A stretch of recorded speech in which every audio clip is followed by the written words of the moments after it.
siku ya Jumatano.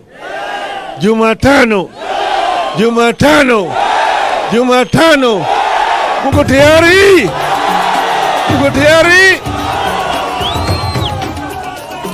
Tumesema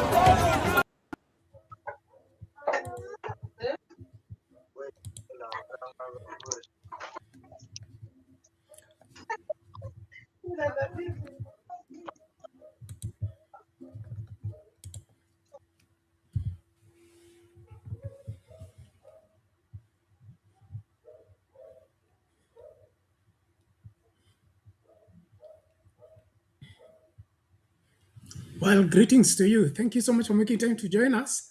This is Sound Candid Talk Open Forum Political Discussion Show, the show that gives you an opportunity to air what you feel and think about the latest development on our political front.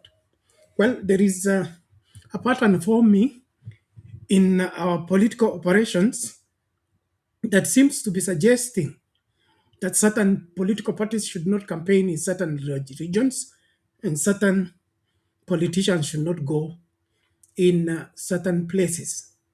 Now, this does not come as a surprise for those of you who have been on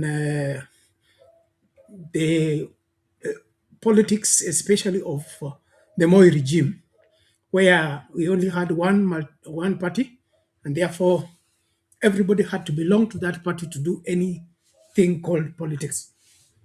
And so there is some more givings, starting with Homa Bay, where Kaluma, the member of parliament, says anybody saying saying one term should not stay there.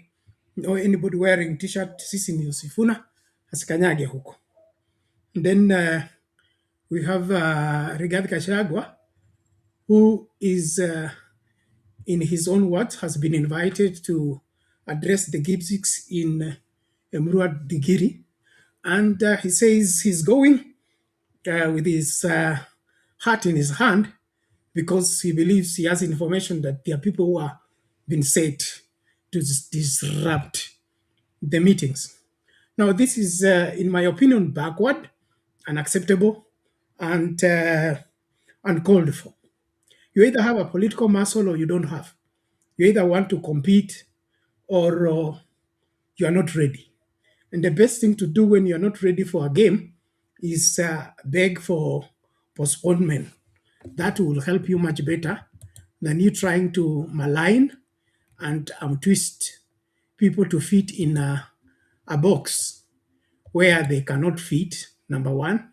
And then number two, it is not your constitutional responsibility to put them in that box in the first place.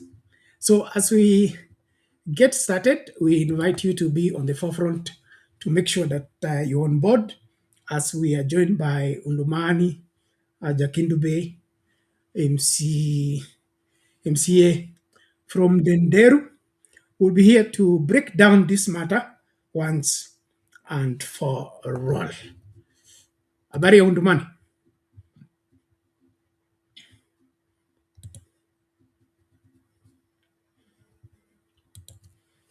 Undumani upo?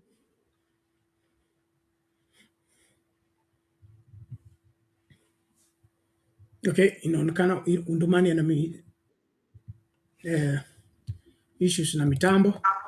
But we thank God. Well, let's keep moving. Let's keep moving. Let's do what we are required to do. Thank you those joining on TikTok. Please let's be tushike doria huko, karibisha mtu, like video, tusonge mbele. Adria, Hey, vipi lakini? poa poa. Hata kama nikupotea ni hiyo ndio mtindo. Wewe mara kwa mwezi uko online mara 2 mpaka unafanya kushtukia tu. Basi nimeregea. Neema inatosha. Hiyo ni mzuri. Maoni yako, hii maneno ya regional zoning inakukaliaje? Hii mambo ya zoning hiyo hatukubaliani nayo. Kila mtu apewe nafasi achague anachotaka.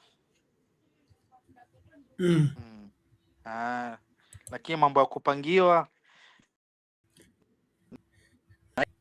hii mambo ya kupangiwa ndio inaleta shida yote hii. Hata ukiangalia zile shida ni kwa sababu hiyo, kuwa hawataki maoni ya watu wengine.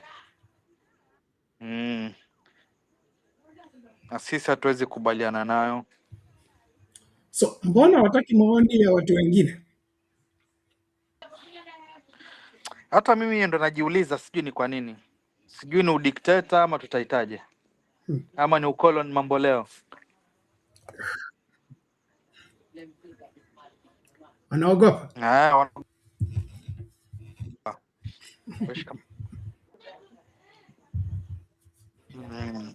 Dawa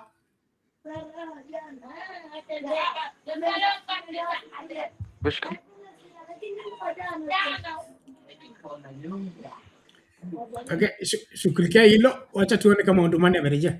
Undumani, hali vipi?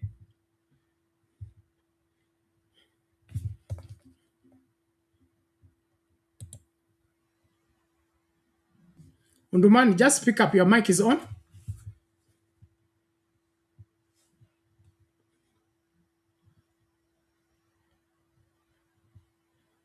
Undumani, itabidi utoke urudi. Kuna vile mambo yanakaa. Ama uzime kamera, utumie audio peke yake, inaonekana neti yako iko chini.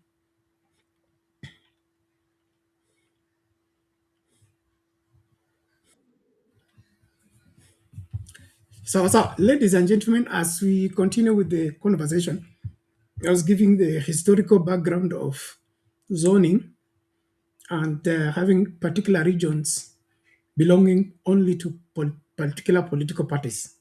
That is one, unconstitutional.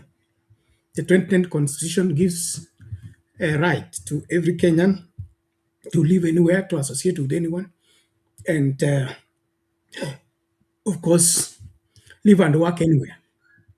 And so they attempt to try and curtail people from specific regions or not expressing themselves from those regions. That needs to be taken serious because it is a direct, I'll call it a direct a constitutional violation. Direct constitutional violation in the sense that somebody's in the glare of light. He understands what is right, and he chooses not to do the right thing simply because it is not comfortable or it is not favoring him. That is not how our country will be governed. And so going forward as Kenyans, I think we need to endear ourselves with the Constitution and insist on dealing with each other constitutionally. And for the politicians who are threatened by other voices or by other ideologies, I think it's about time you came to terms that we are in a multi-party democracy. We are not in a single-party state, and Kenya si ya mama ya mtu. Kenya ni yetu sote. Kwa hivyo hii Kenya lazima kila mmoja apate sehemu yake. Wewe kuzuia Mkenya mwingine kupata sehemu yake kwa sababu mpendi, hiyo ni kwenda kinyume na sheria. Na kwa hivyo naomba kila mmoja ajitahidi kwamba hivi tunapokwenda tutahusiana kikatiba, tutahusiana kisheria. Sio hii story ingine ya kunipenda ama nisikupende, ama tukue chama kimoja ama kingine. Wakati umefika kila Mkenya ajisatiti na kusema kwamba hapa ndio home, na kama hapa ni home lazima tutekeleze mambo yetu. Andrian, if you have something before Undumani comes back.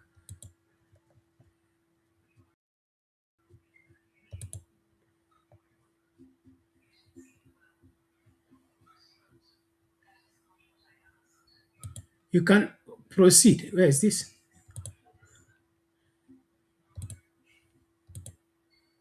Yeah, proceed, Andrian.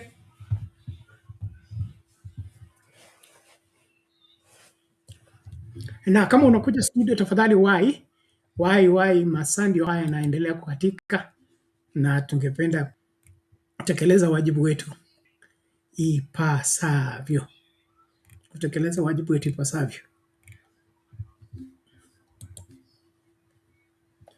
Okay, it appears Adrian is also out of reach. Undumani, jaribu urejee, ujumbe wako tuna muhimu, tunausubiri hapa. Now, ladies and gentlemen, as we proceed with this conversation,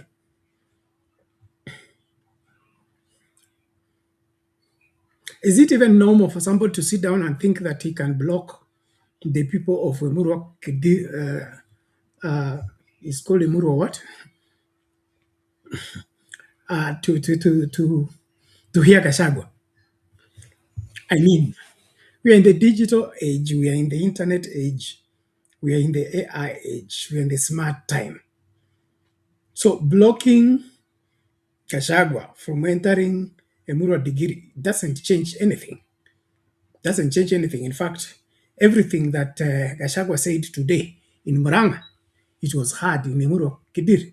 So who is this that thinks that by regulating where Gachagua goes, he's able to contain him? I think the UDA ODM think tank needs to go back for repair and reorganize themselves to know what is happening. Because from the look of things, they seem to be overtaken by events. They're overtaken by events. They're trying to control what is already out. They're trying to control what is already out of their control, and it's impossible to return it back. And so I would encourage every one of us to be on the lookout and see through. Because there is a reason why I'm emphasizing see through, because politics has been for a long time wrapped up in deceit, wrapped up in windows and empty words that ends up leaving Mwananchi empty but full of hopes. Now, in the process, we have a frustrated lot who have been hoping to get whatever they were promised when the people promised did it knowingly that it is not coming. And so let's rise up and make sense. Let's rise up and do the right thing. Let's rise up and make Kenya great. And one way to make Kenya great is inform your neighbor. Don't let your neighbor remain in ignorance. Don't let your neighbor follow these deceivers into being deceived to go and fight for a cause that is already dead. I don't see how somebody can control information anymore at this point in time. And there is no need of regulating any politician from going in any region. So these old KANU tactics of William Ruto are past with time. William Ruto needs to come to terms with it, and he needs to drop them so that he does what is required to do, and that is the right thing. Kenyans hired him for 5 years to go and serve Kenyans. And so if the 5 years have not delivered, the burden of proof is upon his head. He should not blame anybody. And this is other place I need to emphasize. He should not blame anybody, because assuming office requires that you take full responsibility. And taking full responsibility meant that what's cooking is within the framework of what is required. What I mean with that is that Kenyans have expectation, and those expectations are not in the air. Those expectations are provided for in the constitution. And so I even have a huge problem with why the president is spending millions in explaining to us that SHA is working. I don't remember anybody sending William Ruto to establish SHA, to change the healthcare system. Will take care of the health of the Kenyans, yes, but change the healthcare system, no. So what we are being treated to is make-believe programs, which in my opinion is too late. And so William Ruto needs to appreciate that working for the Kenyan people requires the involvement of the Kenyan people. You need to serve the people in response to their needs and wants, and not just what you imagine and think is good for them. And so we have a very serious pattern of, I think I had the scholar Barak Muluka talking about Ruto's attitude of being dismissed on everything. He wants everything dismissed, and nobody should tell him anything. He knows everything. Now, to me, as a Bible scholar, that's the beginning of one's downfall. When you can't hear another voice telling you what should be, you are setting yourself up for a huge fall. That fall may just mess you big time. So let's keep at Sound Candy Talk, like video, subscribe kama uja subscribe. Kumbusha mtu kwamba tumerejea, tuko kwa show na tunachambua siasa. Ndumani, umerejea vipi?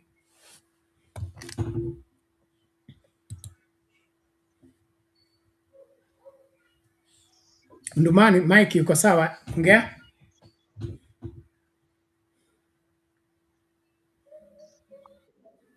Benpata. Kabisa, karibu sana. Asante. Bernard, tumeona maneno ya zoning sio mzuri. Lakini vile kwa maneno ya zoning hii hakuna.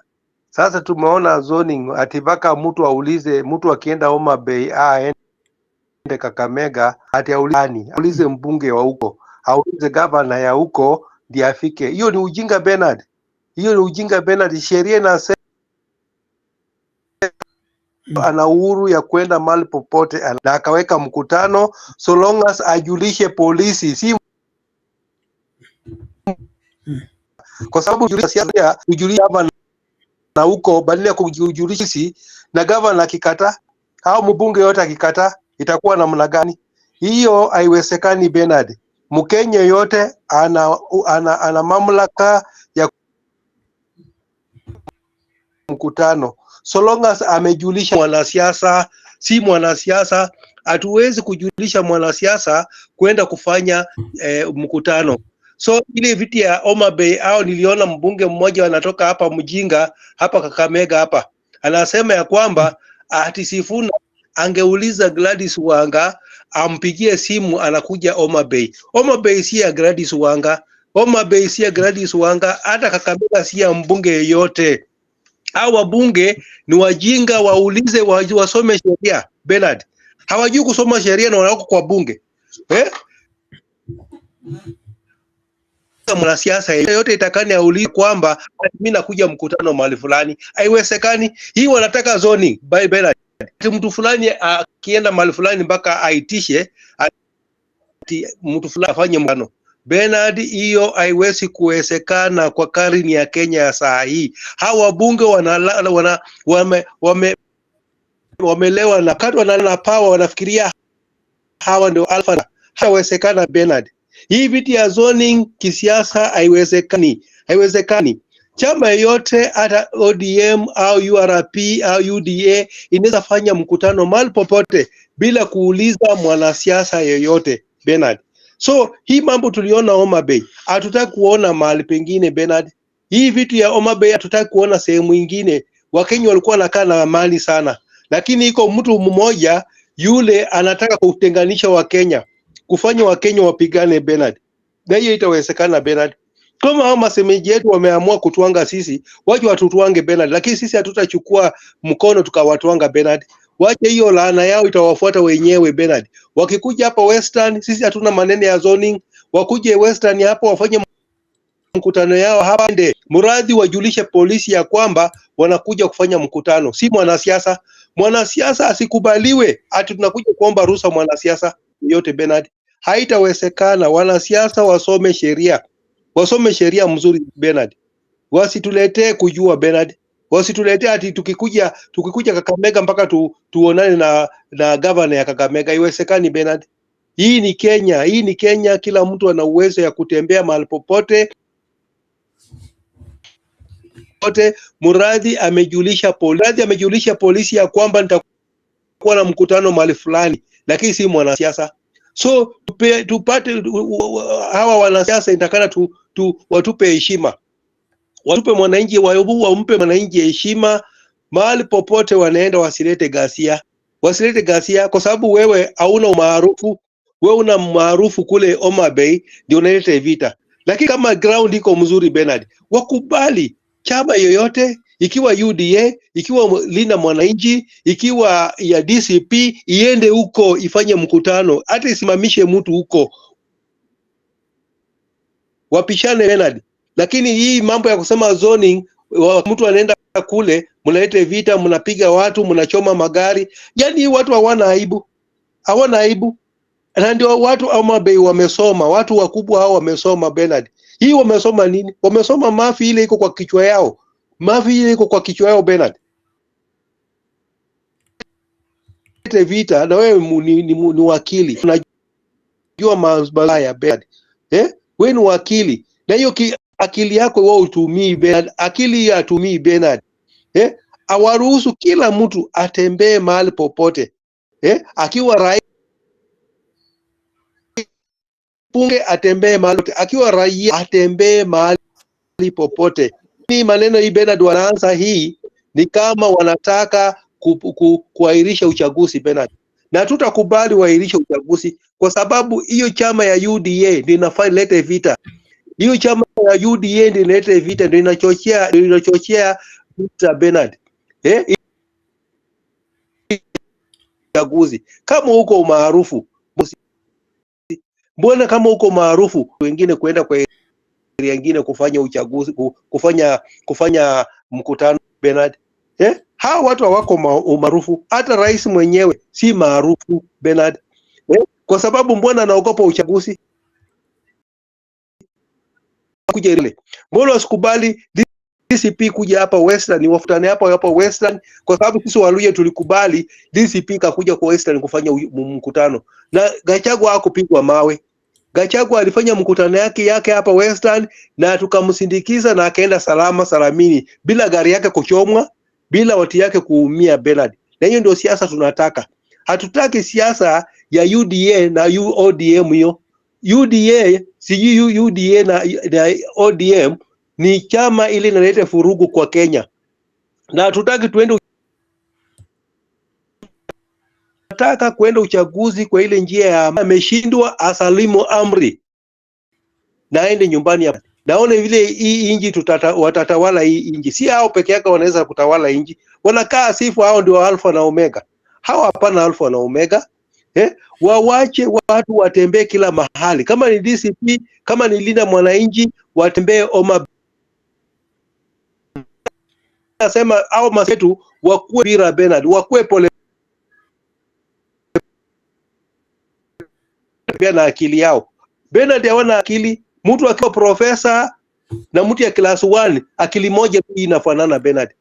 Mtu uima semeje mtu ya na profesa Bernard, akili yao ni moja Bernard. Reasoning capacity ya profesa na reasoning capacity ya class 1 Bernard, hiyo ni akili ni moja Bernard. Hii watu waangalie mbele wala nyuma. So wakubali watu wafanye mkutano mahali popote wanataka, hata kama ni Homa Bay, Kindu Bay, waende kule. Odinga alikuwa anafanya mkutano Kenya mzima. Odinga alikuwa anafanya mkutano Kenya mzima. Wasiletee watu furugu ili wairishe uchaguzi Bernard, kwa sababu mbinu ya hao watu, mbinu ya serikali ni kuairisha uchaguzi. Na sisi tuko na nini, na tunasubiri uchaguzi ya 2027 Bernard. Tupeleke hii serikali nyumbani. Lakini hii serikali isituletee vita, isituletee kuchochea wananchi, kwa sababu mimi najua ya kwamba Bernard ni serikali ndio inachochea Bernard. Ni serikali kwa sababu wako na vitengo ya upelelezi. Wako na vitengo ya upelelezi. Wako na vitengo ya sheria Bernard. Mbona hiyo mambo ya Homa Bay washinde Bernard? Serikali mambo ya Homa Bay utawashindaje? Kama si hao ndio wanapanga hiyo furugu Bernard. Kama serikali ndio inapanga hiyo furugu Bernard, ole wao. ole wao wataenda nyumbani asubuhi na mapema, kwa sababu tunaelewa hiyo siasa Bernard. Tunaelewa kama mkono ya serikali iko pale au mkono ya serikali haiko pale Bernard. Na hii serikali tunajua ya kwamba Homa Bay inatoka waziri wa usalama, CS wa usalama Bernard. Mbona sehemu yake iko furugu? Mbona sehemu yake iko furugu na waziri anatoka huko? Waziri anatoka huko. Na waziri anajua ile gang ile genga ya magaidi Bernard. Wanajua. Waziri anajua waziri CS anajua, hiyo PS sijua security, yeye anajua mambo ile iko Homa Bay. Na yeye mwenyewe ndiye alikosa kuzuia hiyo mambo ya Homa Bay. Watu wangekufa, magari ingechomwa, lakini kwa vile hao ndio master plan hiyo ghasia Bernard, ili wairishe uchaguzi Bernard. Na sisi wa Kenya tutakubali uchaguzi yairishwe? Hatutakubali. Hao wanaogopa uchaguzi. Hao kama wameogopa uchaguzi wajiuzuru, waende nyumbani Bernard. Waende nyumbani kama wanaogopa uchaguzi Bernard. Kwa sababu sio upinzani inaleta hiyo furugu, ni serikali. Serikali ndio inaleta hiyo furugu. Kama serikali inaleta hiyo furugu, wanataka raia wafanye nini Bernard? Wanataka raia wafanye nini? Wanataka raia wachukue sheria kwa mkono yao?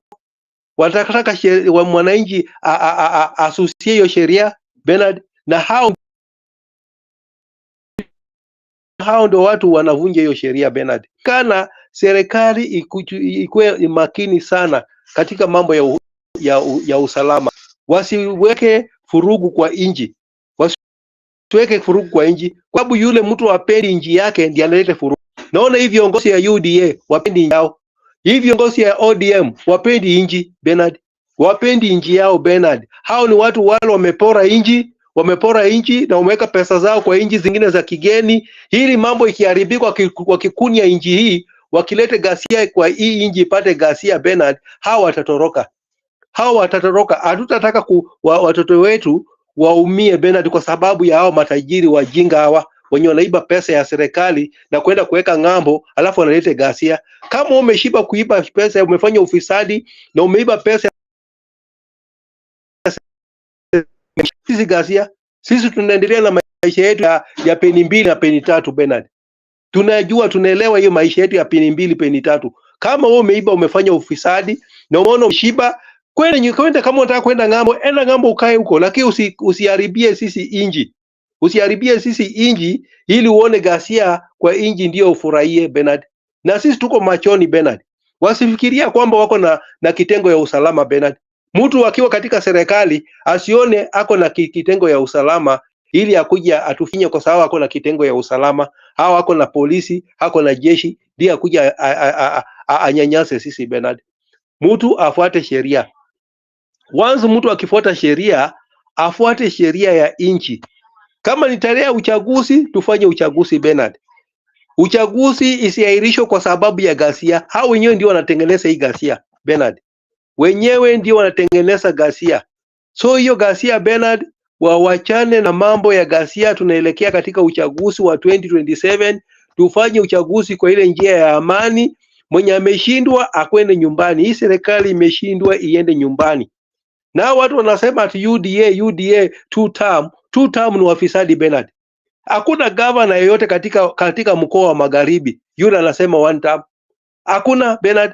Wote governors wale wako katika mkoa wa Magharibi wote ni wafisadi. That's why wanaenda kusema katika UDA ati 2 term. Watu uwezi peke yake. Wale uwezi peke yake ndio wanasema 2 term Bernard. Hakuna mtu yule anasema 2 term na si mfisadi. Wafisadi wote ndio wanasema 2 term. Niambie kumfisadi yule mtu msafi mwanasema 2 term. Hakuna mtu msafi yule anasema 2 term. Ukiona Bernard wale wanasema 2 term ni uwezi tupu. Ukiona governors wote, wale governors wamepora mali ya county. Wamepora pesa ya county. Halafu wanasema 2 term. Hakuna mtu msafi katika hiyo 2 term Bernard. Wote ni wezi. Angalia katika mkoa wa Magharibi. Mkoa wa Magharibi hakuna governor yeyote anasema 1 term. Sababu governor ni wafisadi. Governor wote wameiba mali ya mwananchi. That's why wamekimbia kule kwa high priest. Hiyo high priest ndiye anasema two term.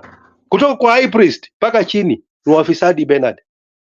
Tunaona wale watu wako wanasema one term ni wasafi kama pamba Bernard. Hawana ufisadi yoyote. One term hawana ufisadi yoyote. Na kama mtu anasema one term na ako na ufisadi, waende wakamate yeye na tume ya kupambana na ufisadi wawapeleke. Lakini one term hawana maneno ya ufisadi. Lakini two term, wabunge wote wanasema two term, gavana wote wanasema two term, ni wafisadi namba moja. That's why wanasema two term. Lakini kura ikiitwa Bernard, hawajajipanga. Saa hii hata kura ikiitwa saa hii wote wanaenda nyumbani pamoja na rais. Wote wanaenda nyumbani. Lakini mtu asikuamilie hapo ati kwa sababu ati yako na pesa, ati yako na silaha, yako na bunduki, yako na tear gas ili akwamie pale. Uchaguzi ifike, tufanye uchaguzi wa nyumbani. Chama ni fanye uchaguzi kwa njia huru na haki. Kwanza kifanya uchaguzi kwa njia ya huru na haki, yule ameshindwa aende nyumbani. Na yule amefaulu aendeshe inji vile natakana iendeshwe Bernard. Kwa sababu inji inaendeshwa tu kama kioski Bernard. Hii inji ya Kenya inaongozwa, haiongozi kama inji. Hii ni inji ya kuongozwa, inji imekuwa kama kioski. Huyu achukue peremende, huyu achukue switi, huyu achukue sijui nini, huyu achukue nini. Hawana upendo katika inji yao Bernard. Hawana upendo. Hawa watu hawana upendo katika inji yao Bernard. Hawapendi inji yao Bernard. Hii watu wapendi inji yao. Hata that's why wakati ya ghasia wapeleke watoto yao huko, wanapeleka watoto ya wengine kule. Watoto wengine ndio wanaenda kukufia kule. Na tuko na serikali. Ile inatakana ijali maslahi, ilinde maslahi ya Wakenya, ilinde uhai ya Wakenya, ilinde na mali ya Wakenya. Lakini hiyo serikali hakuna. Serikali gani ile vita iko Homa Bay na imenyamaza, hata haijatoa taarifa. Serikali haijatoa taarifa kuhusiana na ile vita ya Homa Bay. Na hakuna mtu amehukumika kupelekwa kotini au kuenda kufunguliwa mashtaka Bernard. Hakuna mpaka saa hii yule ameshtakiwa. Tangu Jumapili, leo ni Jumanne. Hakuna mtu yule ameshtakiwa amepelekwa kotini kwa sababu sheria ni ya matajiri na sheria ni ya maskini. Sheria hii ni ya maskini, lakini si sheria ya matajiri. Sheria ya matajiri hakuna, tuko na sheria ya maskini. Kwa sababu hiyo kitu ilitendeka Homa Bay, saa hii watu wangekuwa kotini. Saa hii wameshtakiwa. Kama hakuna mtu mwenye ameshtakiwa, ni serikali ndio ilipanga mambo ya Homa Bay. Ni serikali ilipanga. Sisi raia tunajua kwamba hiyo ni mpango ya serikali. Kwa maana kama si mpango ya serikali, watu wangekuwa wameingia wapi? Wameingia kotini. Watu wangekuwa wameshtakiwa saa hii Bernard. Kama mwishi ya kuku anaiba leo kuku na anapelekwa kotini. Mwishi ya kuku anaiba kuku saa asubuhi 3 au kotini. Au saa 8 ya kotini. Lakini hao watu wameua watu, magari imechomwa na serikali hajapeleka mtu yeyote kotini. Na hiyo vita ni ya serikali. Serikali ndiye na kama hiyo ili uchaguzi iahirishwe Bernard. Sisi tunajua Wakenya tunaelewa ya kwamba uchaguzi hii wanapanga kuahirishwa kwa sababu hawajakuwa tayari. Kwa sababu wakiitisha uchaguzi 2027 wanakwenda nyumbani. Na hakuna mtu kukuamilia kwa kiti Bernard. Mtu asituonyeshe ya kwamba ati yeye ni ndugu kwa mia kiti. Kama ni uchaguzi imefika, mtu ameanguka akwende nyumbani Bernard. Hatutaki watu waanze kukunia ghasia ili waahirishe uchaguzi Bernard. Kwa sababu mbinu yao ni ya kuahirisha uchaguzi. Na hiyo hatuko tayari Bernard. Na sisi hatutalipisha kisasi.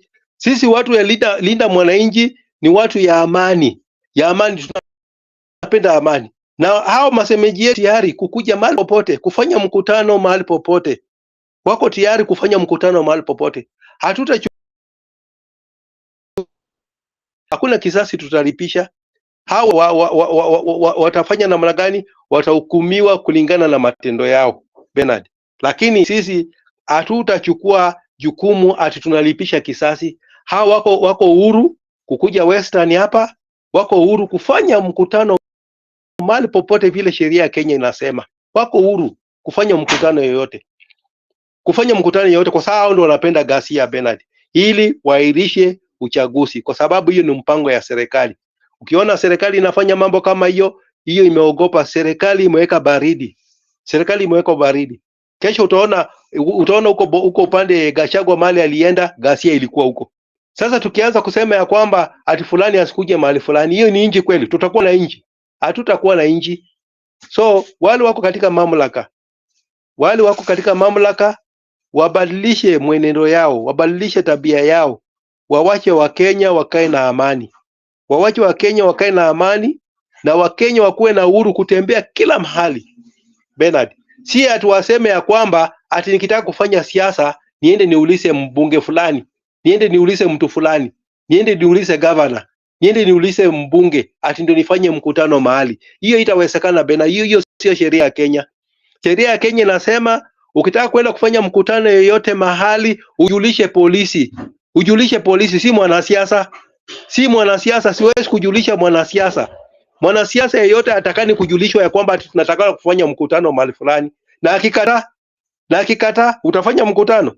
Hautafanya mkutano. Hiyo ndio zoning wanataka. Hiyo ndio zoning. Tukitaka kwenda kufanya mkutano Homa Bay, tuadiswa.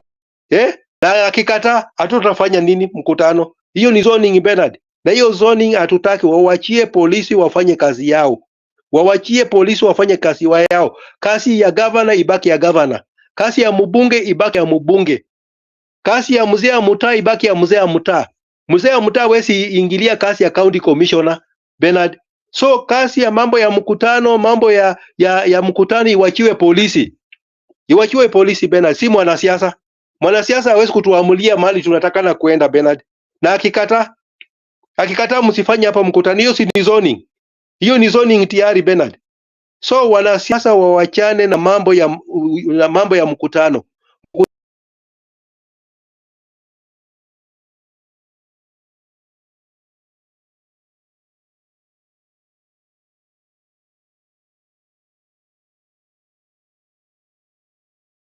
Okay, samahani, inaonekana Undumani amepata hitilafu ya mitambo. Amini, unanipata? Nikumbushe unanifuata ukiwa wapi? I encourage us to engage. This is a very serious matter if you put it on the backdrop of our history. Our country doesn't have a very pleasant history when it comes to zoning and discriminating against political parties. And so as we continue to engage, I really would want Kenyans to wake up to this reality. Some of you think what you're talking about is a joke, and it doesn't warrant anything. It was so bad in this country that you couldn't meet your girlfriend under the city clock without the special branch catching you.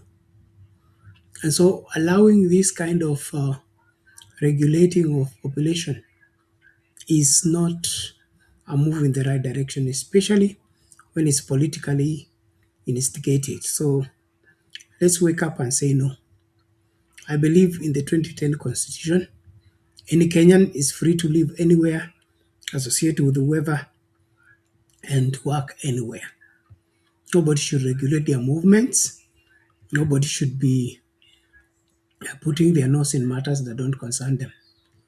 And so these backward-thinking politicians who would want us to return to the KANU old days need to be shunned, resisted, fought tooth and nail until they give up. We cannot live in a country in this state of affairs. Let's listen to this as we continue to engage.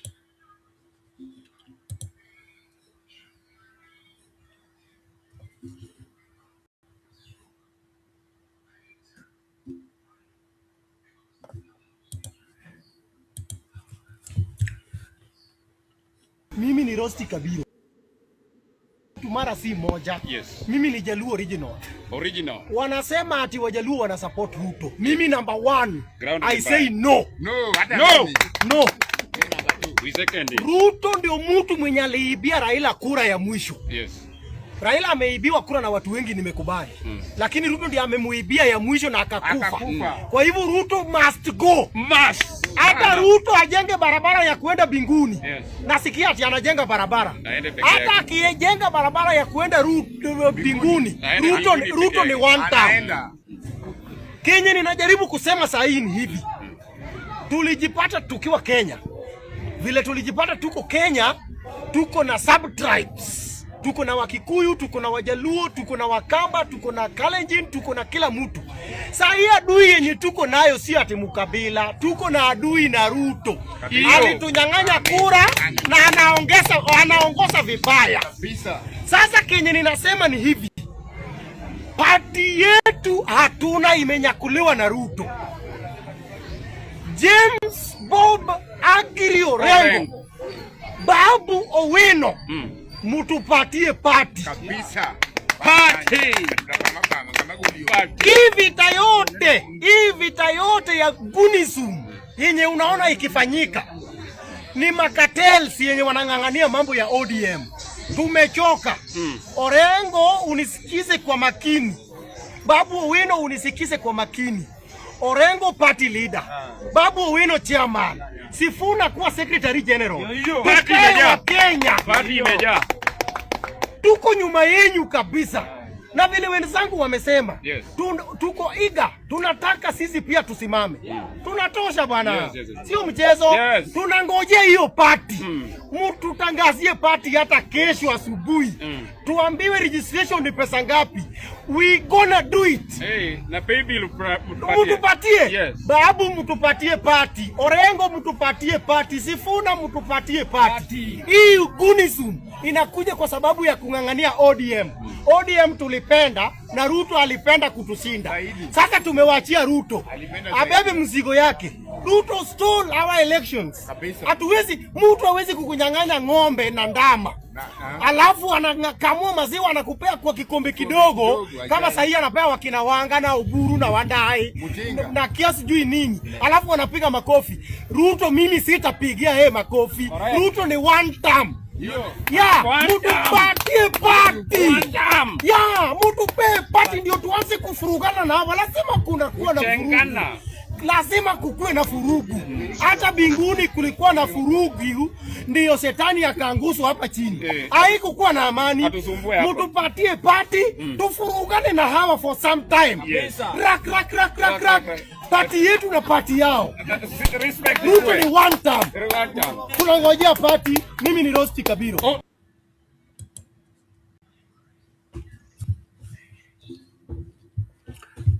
Haya, mambo ni kama hayo.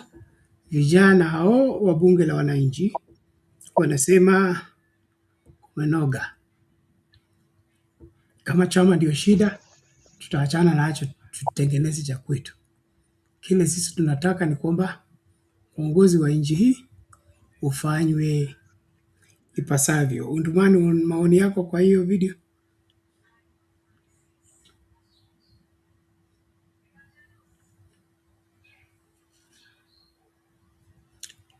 Undumani, bado upo?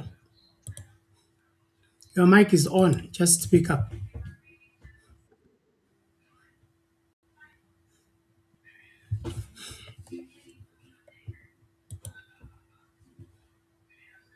Okay, inaonekana Undumani is not out of the woods yet.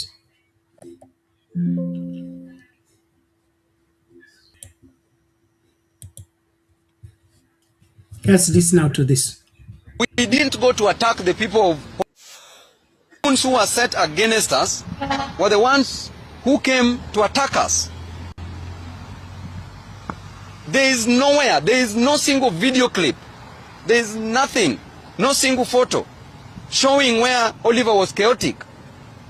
Oliver was consistently with us as we were getting down. And that they are saying that there are 15 people, a group of 15 people that were arrested before Sunday, and that was on a Saturday, and that these 15 people were being organized by Oliver. I think you should do better than this to the police officers that we have in this country. I think you should have better brains than what you possess at the moment. How do you just allege that those goons belonged to one Oliver? How do you know? How do you allege? Meanwhile, you have video clips showing the governor and the Homa Bay MP Kaloma saying clearly that goons should attack us and inviting goons to attack us, which means that they were the people who are organizing these goons against us.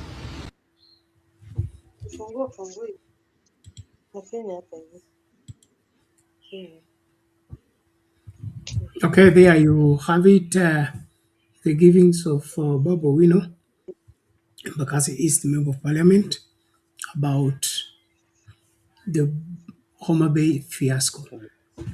And I have a point to lift from what Babu has just said. That is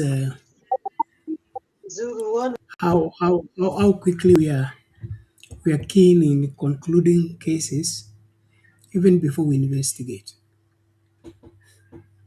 This Amini man at the DCI, I've never seen a pattern upon which he's working, or I've never seen a case where he has meticulously administered. It appears like what we have been saying on this channel, that Kenyans have a way of appointing people so that they go and fail in the office.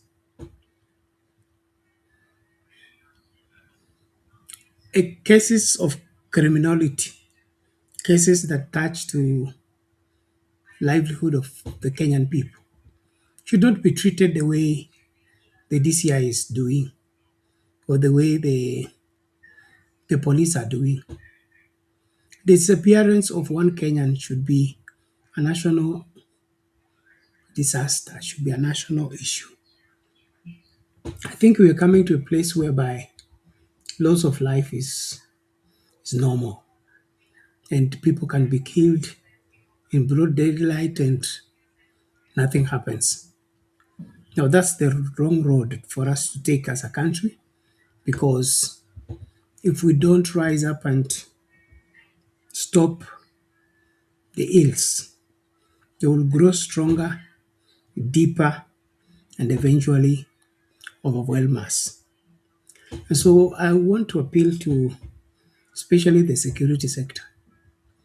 The best way to, we say in warfare, that the best defense is attack. We cannot have a country that is being run by an illegal group in the pretext that they are protecting certain political interests. The moment we allow that is the beginning of the loss of that country. So I want to encourage us to wake up. Let's raise questions. Let's insist on what is right.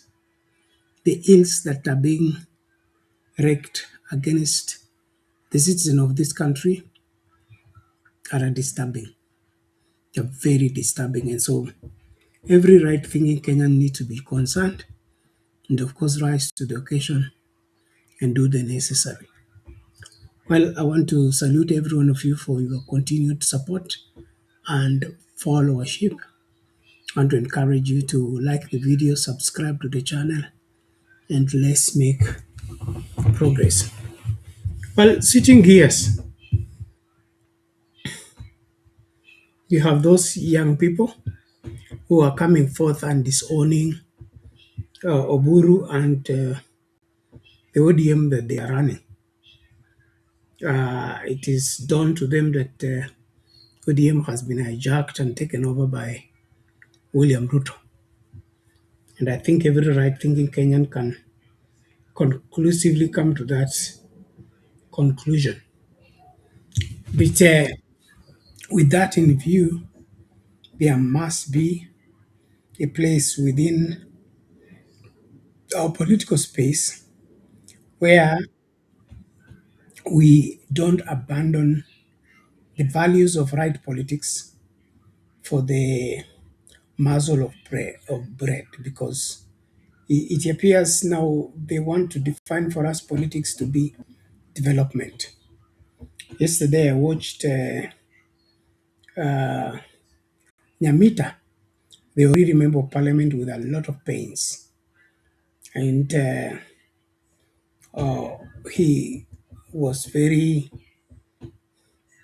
forthright in terms of appreciating the Ruto government for taking development to Oriri, Homa Bay, and the other parts of Nyanza. Something that I find very fascinating because development is no longer a privilege and development is not a political favor.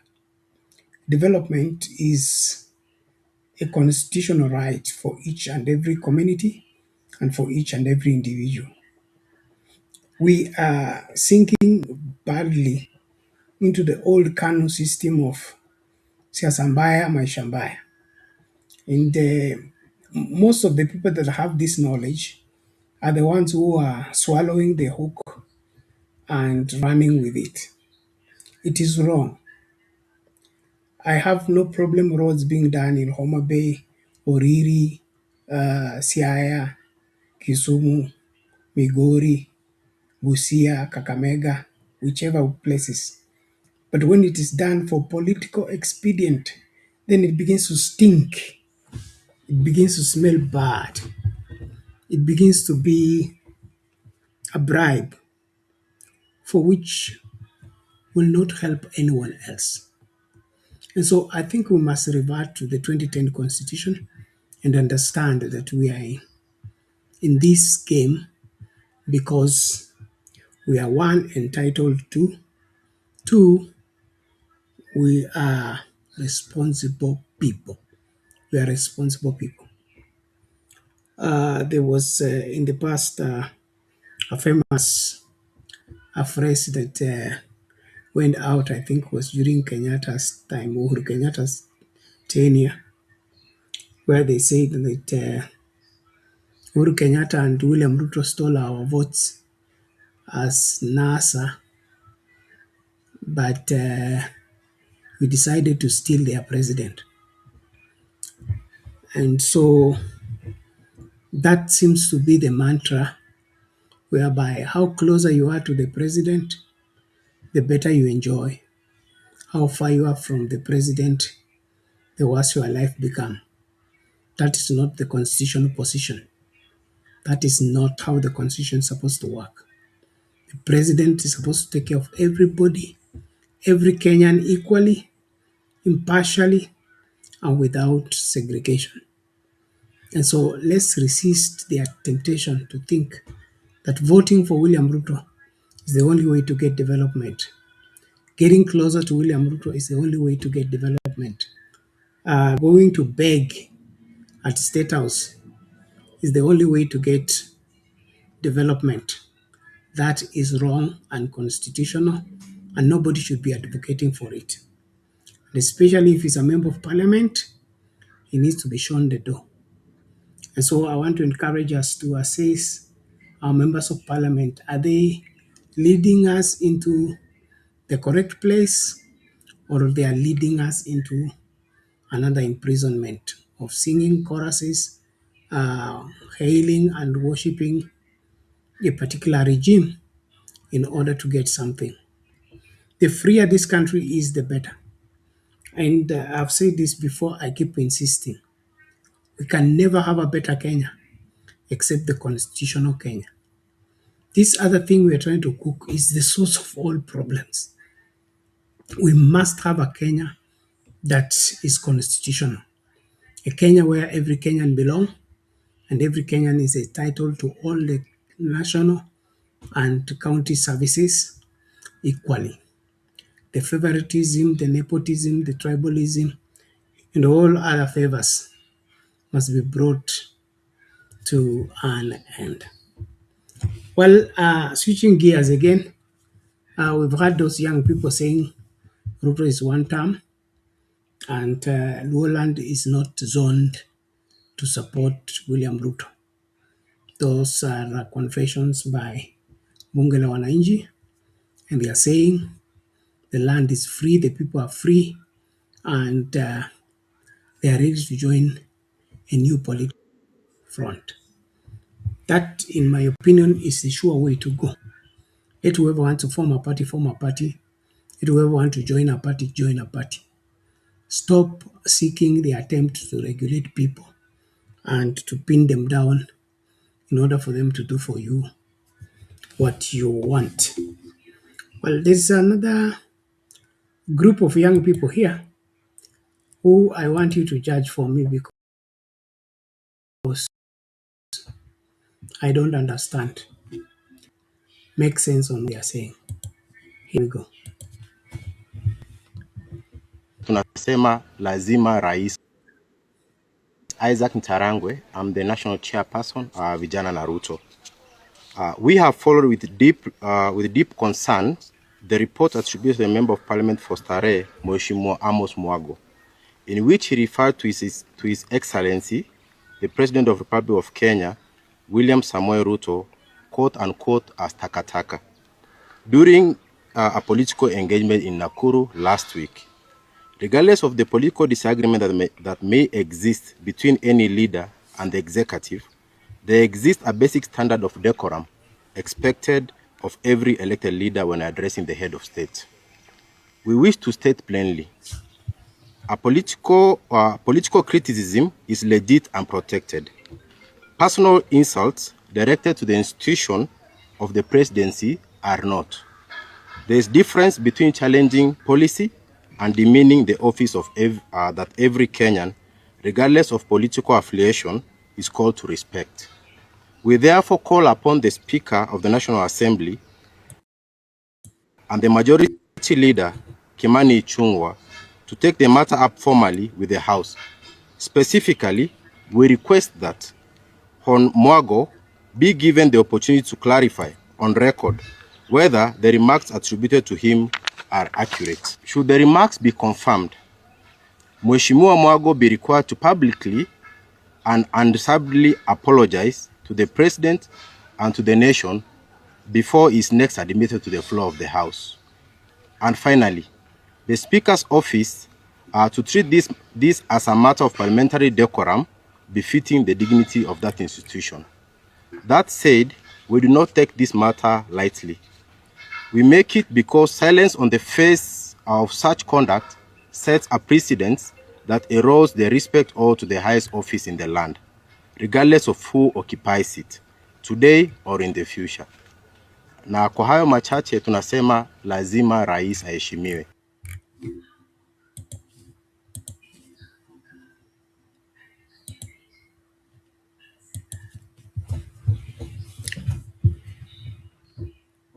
Okay, there you have it. Vijana na Ruto wanamtetea kwamba kaitwa takataka na mbunge wa Starehe. I don't have evidence towards that, but in the same breath I would want to say that our politics should be played within the framework of what is constitutionally acceptable. Let us not go overboard and go personal. Politics is a game that is played for various interests. And so let's not be micro unhappy to a level whereby we misuse the opportunity. Secondly, on the aspect of lazima rais aheshimiwe, is two-way. You carry yourself honorably, you'll be honored. You carry yourself dishonorably, you'll be dishonored. And so I wouldn't take much of this to mean that the said MP or the said Kenyan people have a low regard for their president. Is majorly, I believe, from most of his remarks, his decorum, and the way he carries himself.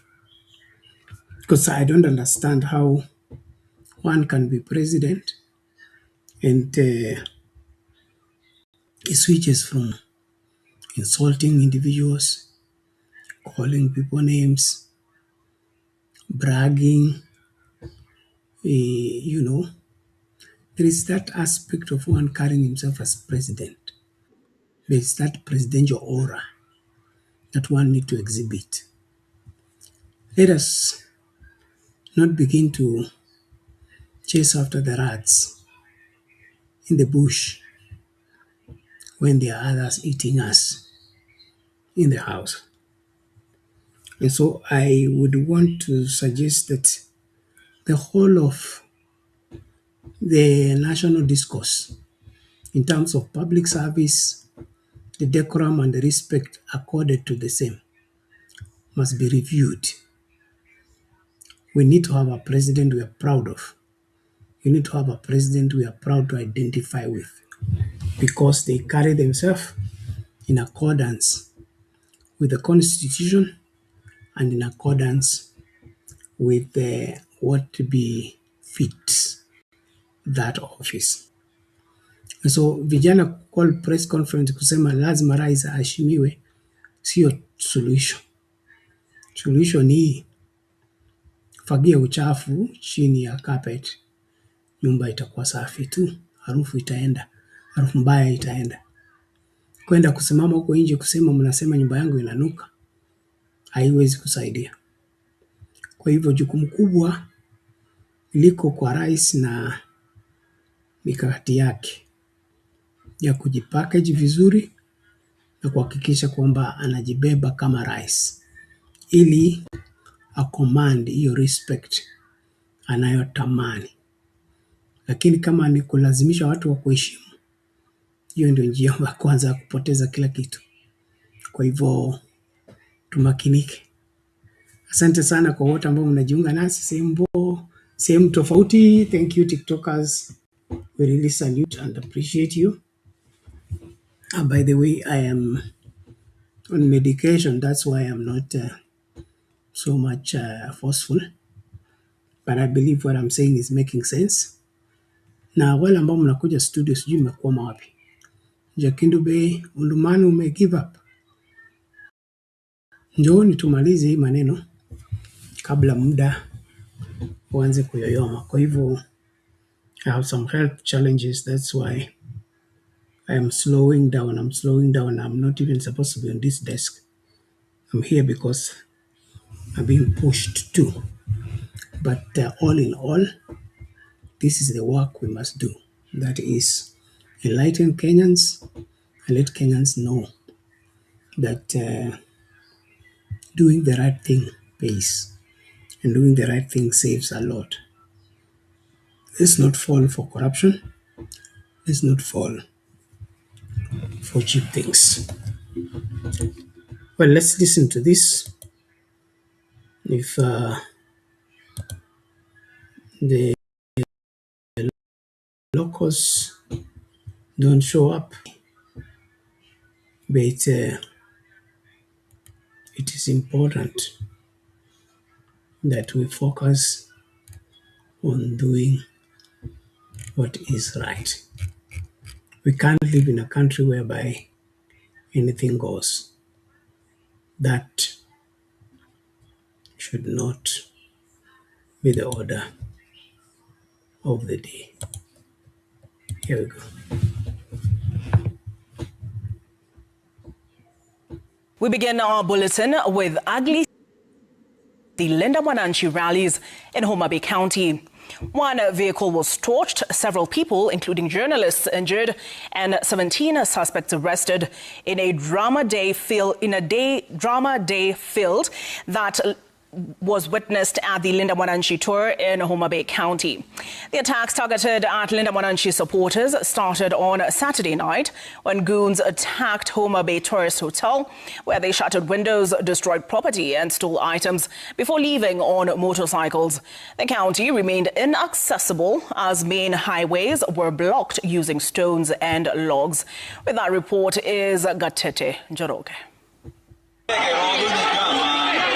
From as early as 7 a.m., Homa Bay County was turned to a battleground. Supporters of Linda Mwananchi and those of the broad-based government clashed hours before the Linda Mwananchi rallies.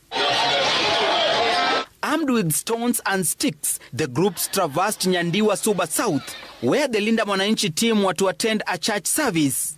Roads leading to the church were blocked with stones and logs, forcing the leaders to cancel their plan to worship with residents. Youth supporting the broad-based government patrolled the town armed with stones, chanting pro-government slogans, while those of Linda Mwananchi, who were armed with sticks, also combed the area in reflectors as they waited for leaders to arrive. Oyugis and Homa Bay town remained tense all day. In Oyugis, youths lit bonfires along the main highway, disrupting the smooth flow of traffic. In Homa Bay town, pro-government groups blocked all the roads leading to the town center with stones.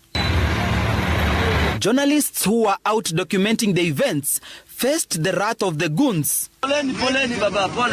2 journalists from Royal Media Services were among 4 journalists who were attacked and injured by goons on a mission to block the Linda Mwananchi team from accessing Homa Bay town.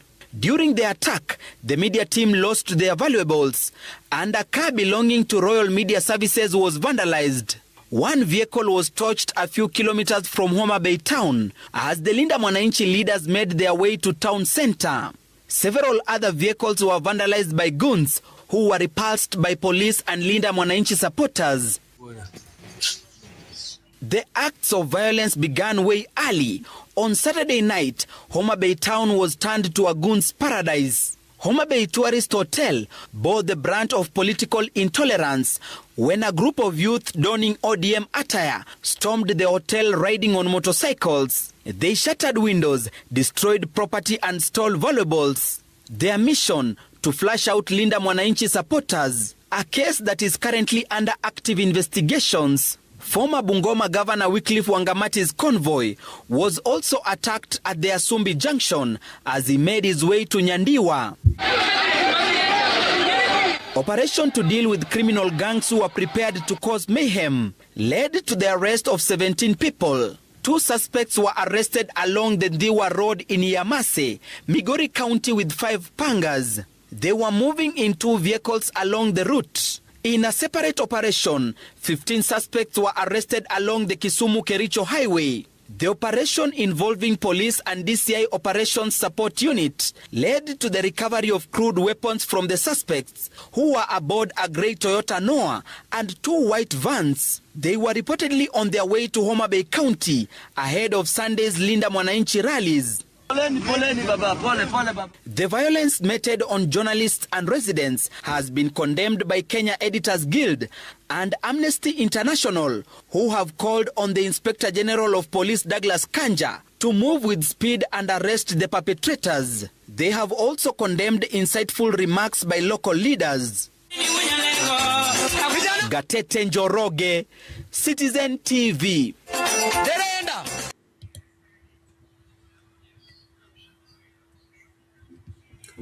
Okay, there you have it, how things went down in Homa Bay. And all this is an attempt to revert to the old KANU days of zoning these regions and denying others to get in the place. Mami, habari ya siku nyingi? Mzuri sana Bernard, habari ya wewe? Salama kabisa, nashukuru. Nafurahi kusikia sauti hiyo, muda umepita mrefu. Yes. Karibu, mambo ni kama hayo. Ndio, nimeona na bado inaendelea na imezidi kiwango. In fact, people need to wake up and talk about this situation that is happening in our country. Nimeona hiyo ulikuwa umeweka ya vijana wakisema ati rais aheshimiwe. Hakuna rais na mwananchi kwa nchi yetu ambaye inamaanisha ati sisi tuheshimu rais lakini yeye asituheshimu. It is two-way traffic. Aniheshimu ni muheshimu.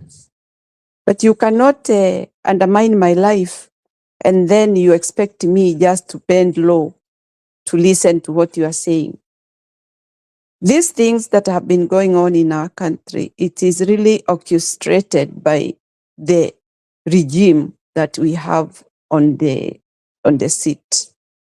Now, why I say so is just because why have they never arrested anybody? Why is nobody has ever taken to court to answer the consequences that Kenyans are facing? And if the opposition, as I may say, are the one coming with the goons, then it stands a chance of the government to arrest them because they are furious with the opposition. They have never arrested anybody. Opposition is still proceeding with their own issues, talking to wananchi, trying to make wananchi understand how their country is being run so badly. But you need to answer those questions, not bringing goons to block our idea, to block the whatever information we are trying to convey. If you feel that we are talking lies, then don't bring goons. Prove it yourself instead of causing chaos. Sasa kama tuseme for example huko Homa Bay. Homa Bay nimeona huyo Wanga anajaribu kwenda kujitetea hapo, kusema ati yeye hiyo mambo ni kuekelewa na wekelewa, wale walikuja na goons zao wakaja kupiga watu Homa Bay.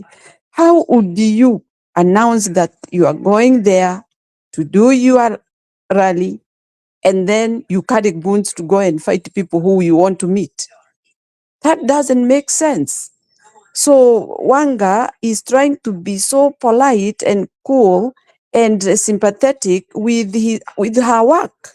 And her work is to hire goons to come and kill people, to come and stop people who are representing their own opinion. Na kwanza hata nikasikia akisema mimi siwezi kataza watu wakuje anywhere.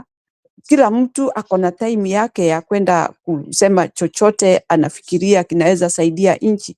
But she forgets that she has been seen doing all this organization, trying to make things go wrong to other people who she is preventing to come to the place. Kwa hivyo hawa watu, na kama kweli kabisa walikuja na majambazi au goons wanasema, they have their long arm that they can arrest those people and then bring them to book and we see that they are really doing the work. Lakini huwezi kuongea tu ati walikuja na goons, walikuja wakafanya. Who did it? Did you arrest anyone? Because they know the people who are coming there, they are innocent. They are being attacked for the good that they are bringing to other people. And the jealous that these politicians have to see that their place is being invaded by good people. And many people want good things. And because Kenyans have reached a point of no return, they will just fight back if that is the case. But our people are not fighting. Goons are the one who are bringing this problem because they are obstructing good people who are coming to bring good news to the people. And that is what they don't want it to reach them. So for me, I just say it's sad and it's devastating and very sad the way the regime is trying to pretend that they are good people, they didn't do anything wrong to anybody, but the blood is in their hands. Everything bad that has been done, they are the cause of the situation. So if they want to tell us that we are the one causing this, arrest the people, bring them to court, and make sure we don't see those goons. waving pangas, sticks, and even saying by mouth that don't come here. Those are not AI, it's real people. So we want to see the government come and tell us why they are doing this, because they are the cause of all these alarming situations. Otherwise, that's my take, Bernard. It's very painful to see how this regime is trying to escape their mistakes, their crimes, and how they are liars. They lie all time. Wanga is lying. She's a liar. She's a criminal, because the mastermind is always hit hard than the actor. So we take her for that. She is the cause of all this damage and killings of our people innocently, just going to listen to the people who are coming to tell them something. As otherwise, thank you so much. See you. I'm still here listening. Thank you.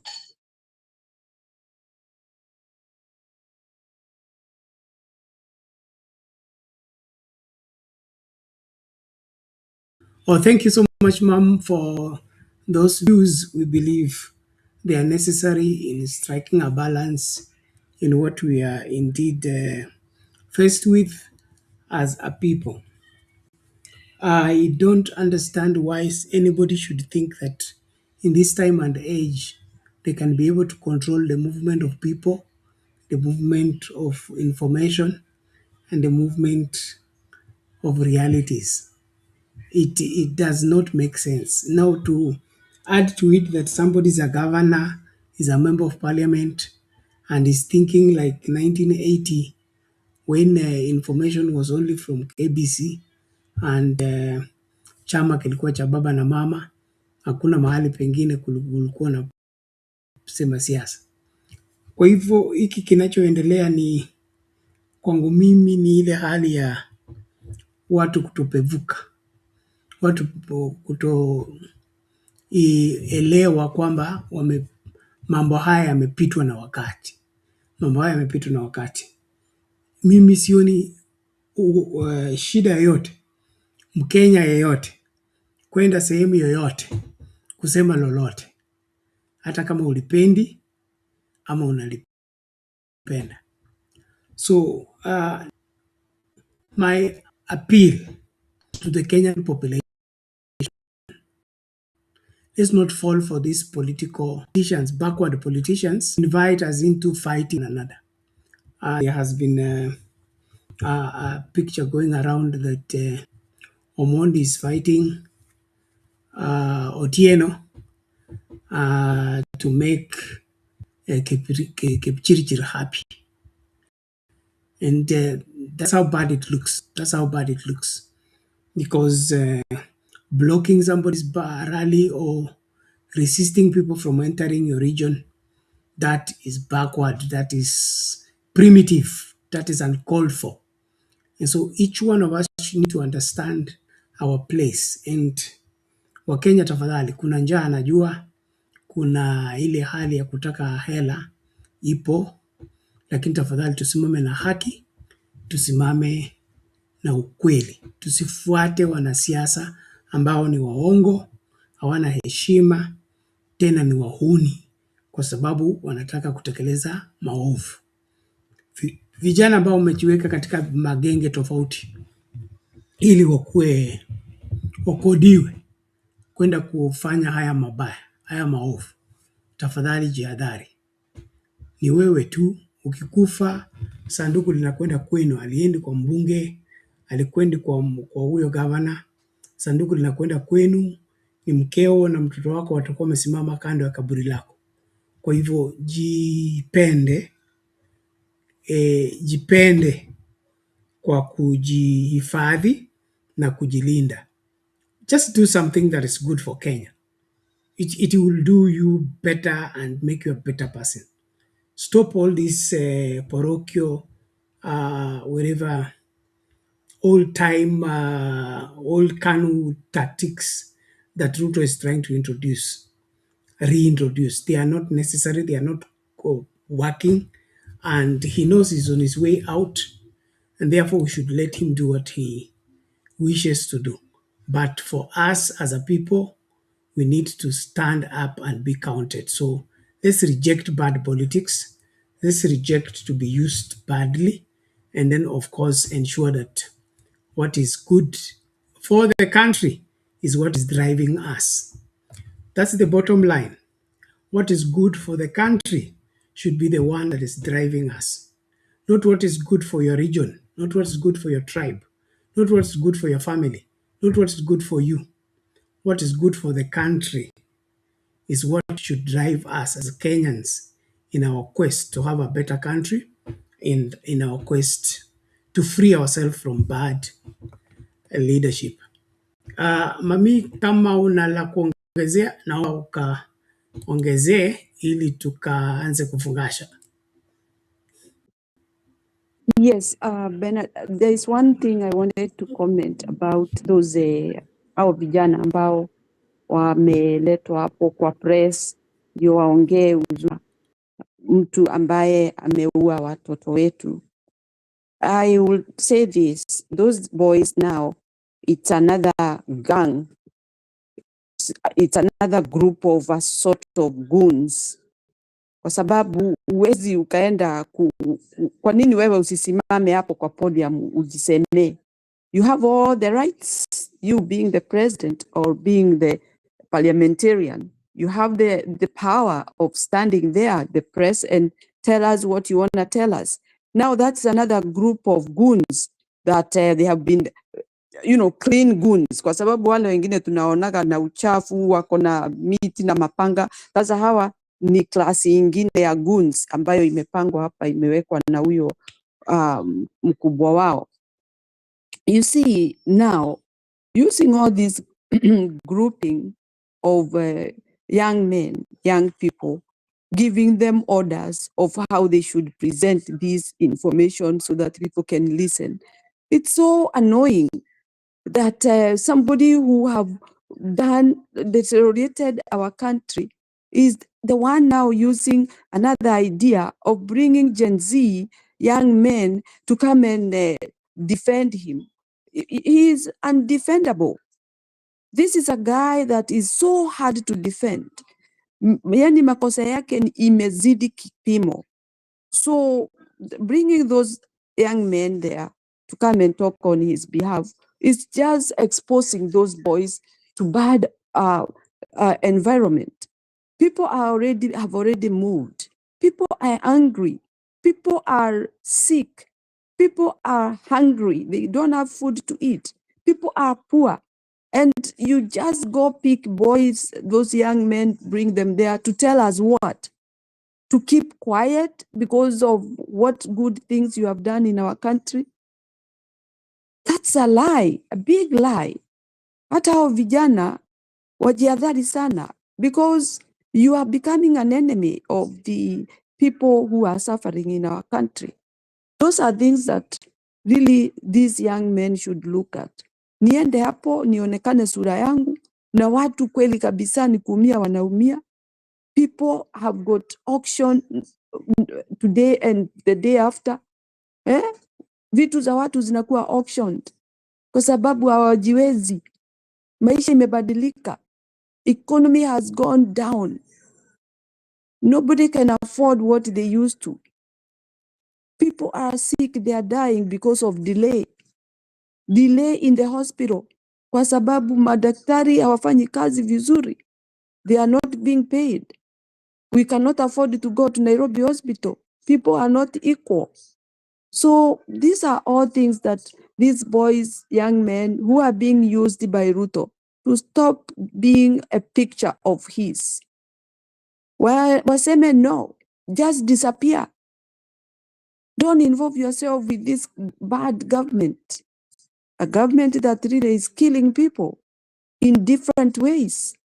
Watu wanakufa kwa magonjwa, wanakufa kwa njaa, wanakufa kwa risasi, wanakufa kwa mapanga. Wengine wanaumia tu. Alafu wanakufa. Wengine even they are committing suicide because of the situation that they are in. So when you look at all these combination, you find that the country is burning, is bleeding. Na watu hawaoni hivyo. Kwa hivyo nyinyi vijana ambao mnatumika kwenda kubeba mapanga ati ndio upewe 10,000, itakusaidia na nini 10,000? Just take that 10,000 shillings, go to the store. Enda hapo kwa duka. Ni chakula ya siku moja na unaua yule mwingine. Why should you? Wacheni kutumika vibaya. Unaweza ishi hata bila kupewa hizo pesa. Unaweza ishi hata bila kufanya makosa. And that is the way. And the best way.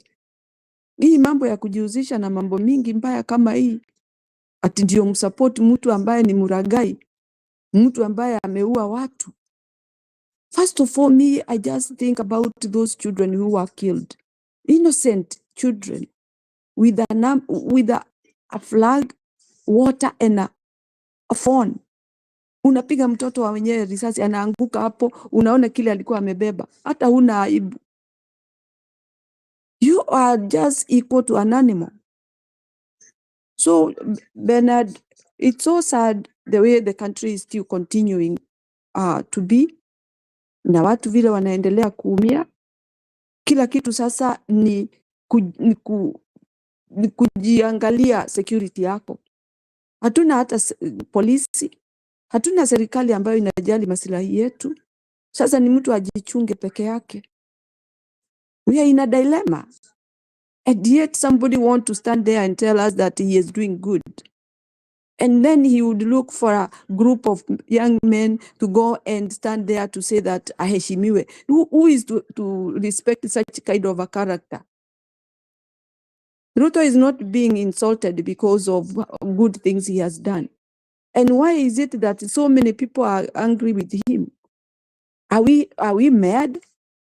Yani tumerukwa na vichwa sasa tunafanya mambo ambayo si ya kweli.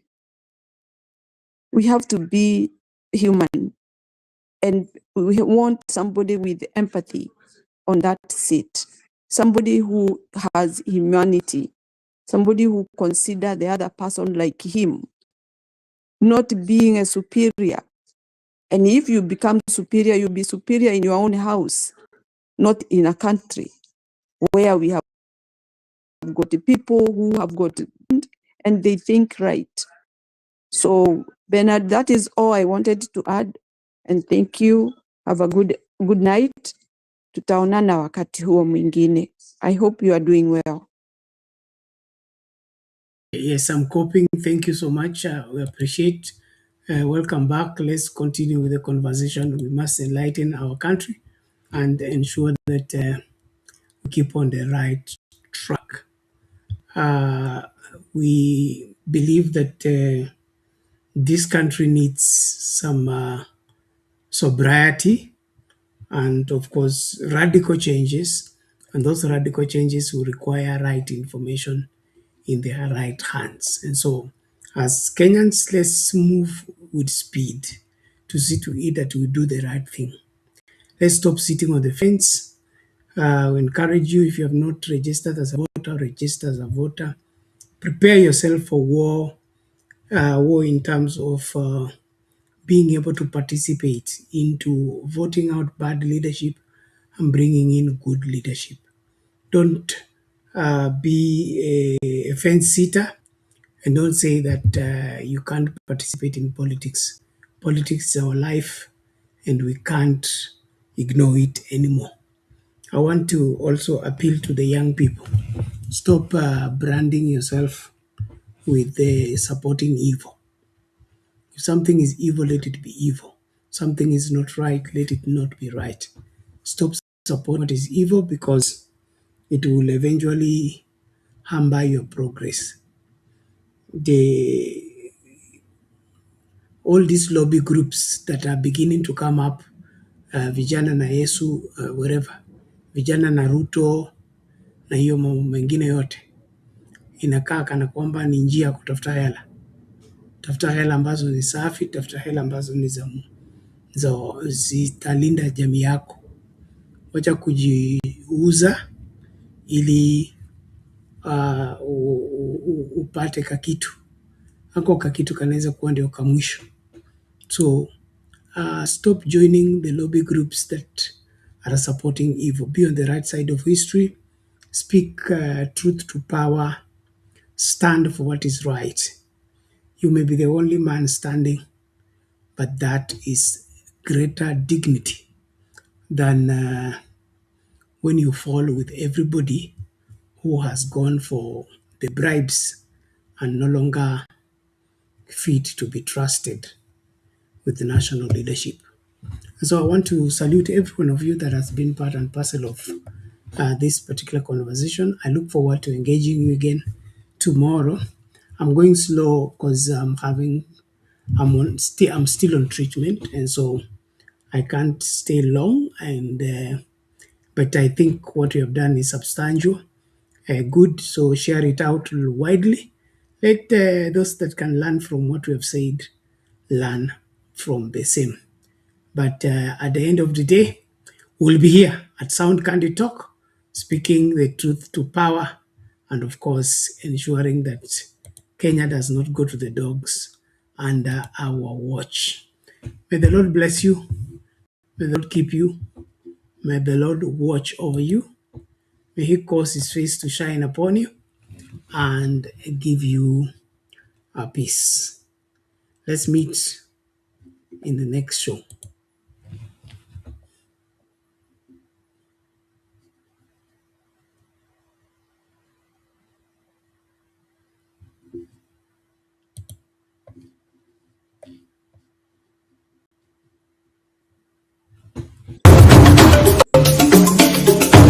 Sisi vile vile sio watu ambao wanataka ugomvi kwa sababu ya ugomvi. Niwaambia nyinyi ni wajinga mkimfuata Ruto. Mkadhani tunawadanganya. Jeti ya Ruto. Hii maisha ya Ruto ni stress na ni stress.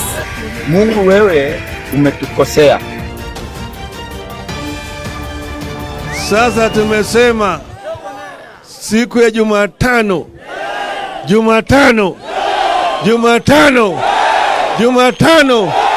Mko tayari?